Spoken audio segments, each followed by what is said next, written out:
તો મિત્રો બહુ બધાના મેસેન્જરમાં મેસેજ આવે છે કે ભાઈ અમારે ત્યાં આવવું છે, અમારે ત્યાં આવવું છે. તો ભાઈ તમે અહીંયા આવવા માંગતા હો તો પહેલાં તમે રસોઈ બનાવતા શીખી જાઓ, કેમ કે આવવું બહુ ઇઝી છે. અહીંયા રહેવું ને એ જ બહુ કઠિન છે. તમારે આવવું હોય ને મિત્રો તો તમે 4-5 લાખ રૂપિયા ખર્ચી નાખો ને તો તમે આવતાય રહો. એમાં બહુ મોટી વાત નથી મિત્રો, પણ અહીંયા આવીને રહેવું ને એ મોટી વાત છે.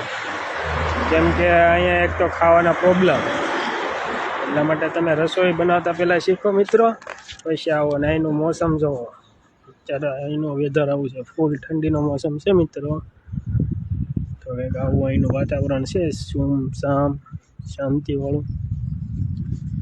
તો મિત્રો જેને રસોઈ બનાવતા આવડે ને એ જ અહીંયા ટકી શકે, કેમ કે અહીંયા ખાવા માટે પ્રોબ્લેમ એ માટે થાય કે વેજ અહીંયા મળતું નથી.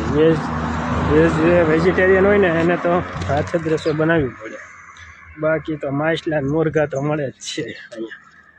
જો માછલા મુરઘા ખાતા હોય એની માટે તો સારું છે, બાકી ઉપાધિવાળું છે.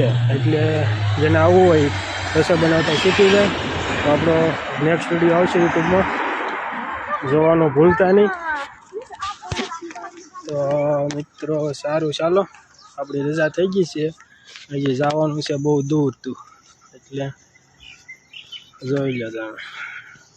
સારું ચાલો મિત્રો, વિડીયો સારો લાગ્યો હોય તો લાઈક કોમેન્ટ શેર કરી દેજો, લાઈક કોમેન્ટ શેર કરી દેજો. મળીએ નવા વિડીયોમાં, બાય બાય. તો પહેલાં મિત્રો આપણે ખાવાનું બનાવતા શીખી જાઓ, પછી બહાર જવાનો પ્લાન કરો તમે મિત્રો. સારું ચાલો, બાય બાય, મળીએ નવા વિડીયોમાં.